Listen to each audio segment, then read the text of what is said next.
What's up, you little coom lords, and welcome back to a new video on the channel. In today's video, we're going to be talking about my thematic build titled Fish Fillet Flak. Now, before the video starts, I do want to say that because this is a thematic build, we do need to discuss the theme of it, and it is none other than the greatest sandwich on the face of Earth known to man. It is the fillet of fish from McDonald's. Yes, that's right, gamers. You know you like it. Stop saying that you don't. I know you're lying. Yep, that's right. For the past few weeks, I've been on a tirade trying to tell everybody that the fish fillet is the greatest sandwich McDonald's has to offer. And while they don't agree, it's okay to be wrong sometimes, which is why I'm here to show off the greatest flak build ever made today. And as I'm going on here, the skill tree is up on screen if you want to copy it down into your game, as always, as well as the drop list to all of the items in the description down below. And real quick, before we get into the items, I want to give a big shout out to fellow Borderlands creator Chadley99. He gave me a bunch of help on this build and pointed me in the right direction in order for it to do just crazy amounts of damage. So if you guys haven't already gone and checked out Chadley's channel, please go and do so. He makes great builds and great content, not just on Borderlands but on Outriders too, so go and show him some love. And now getting into the items for the build, the first one we have is the hazardous grease trap. We've got this one, gamers, because honestly, I just gotta say, some of these enemies can be really annoying sometimes, which is why you just gotta give them the old fucking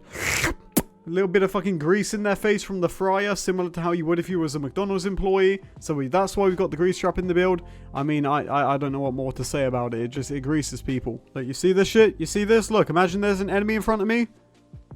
Golden shower. The second item in the build is the Iceburger, and of course we've got the Iceburger because it shoots burgers or fish fillets in this case. And you know, as the red text says, similar to the fish fillet, 90% of the flavor is under the bun. So look, you're going off on your enemies and you're feeding them fish fillet sandwiches. You have returning customers all over the place. And for the third item in the build, we've got the Yellowcake. I've got this in ×2. Imagine this is just tipping over the whole fryer. That's it. Hot frying oil everywhere. I mean, honestly, this is just in here to make us kill things. But yeah, there it is. Also, a little side item we've got in the build is the Emperor's Condiment, because if you don't already know, the Emperor's Condiment, gamers, this thing actually fires mustard. And it has spatulas on the end, much like a McDonald's employee. Moving down to our shield, we've got the Revolt with ASS. This is going to make us do shit tons of damage. I don't know why you wouldn't run this in the build. It is absolutely cracked. Although you could run an ASS Super Soldier if you want, or any other shield of your choice. But the next three items are going to be very, very important for the build, so make sure you're paying attention. The first one in the build is the Peregrine. You want as many points as possible into Interplanetary Stalker, and if possible, also get grenade, melee, and splash damage like I have here for your passives. This is very, very important. This is going to make it so that when we send out our racks, they're going to drop a grenade. And what grenade is that, you may be asking? It's the fish slap. Now, you can get all elements of fish slap if you want. I do not like to have it. I don't like the whole switching out thing, and this one is pretty much just a one size fits all for me. We've got corrosive because most of the enemies in the game do have armor bar, so it's very handy for that. And we've also got the on grenade thrown anoint, because when we throw this grenade and then cast our racks out, it's going to make us do even more damage, which is just, of course, really sought after. Now, the final item in the build that we've got here is an artifact called the Knife Drain Static Charge. These two prefixes or suffixes, whatever you want to call them, these two names, the Knife Drain part and the Static Charge part, are very important to put together, because it's going to make us have lifesteal when our hits land with the Peregrine or with the fish slap, which is very, very, very important. And also, the Static Charge part of the artifact is going to make us deal absolutely crazy amounts of damage once that hit lands. So a very important artifact here. Don't forget to have it in the build when you run it, or you might not do as well. Now, of course, there is one item I left out here, and this is the Guardian Angel. I left the Guardian Angel out because, yes, it is an exploit to hold this thing and then throw your racks. It will result in you doing an absolute crazy amount of damage,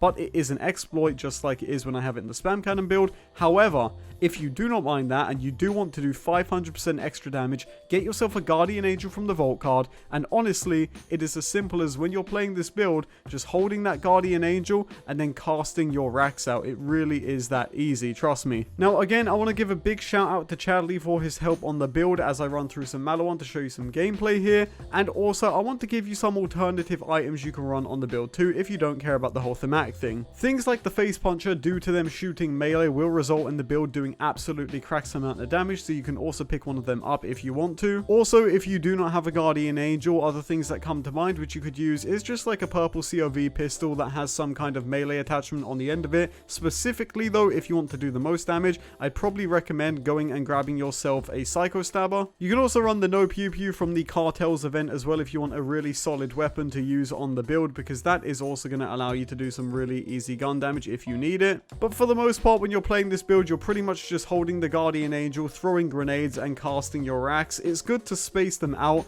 When I first played with this build, I had a really bad habit of just casting my racks non-stop, and that obviously is not what you want to do because you're just going to run out. So feel free to space out your attacks with grenades and then racks and then more grenades and then racks again. It's important to remember that this build is all down to your playstyle. If you cannot play it properly, then it is not going to work for you regardless of how powerful it is. So that's just something very important to pay attention to if you do choose to use this build. So just bear that one in mind. But aside from that, that basically does it for this build. I hope you guys enjoy it. I know this probably isn't the most optimized build. I know the build police are going to be all over me for that and telling me how I need to tear down the whole build and build it up again. But for those of you who just want a really fun build to try out and play around within your game whilst doing crazy amounts of damage and beating all the content, I'm sure this is going to suffice for you. So I really hope you guys enjoy it. Thank you guys for watching. Thank you for all the support as always, and I'll see you in the next one.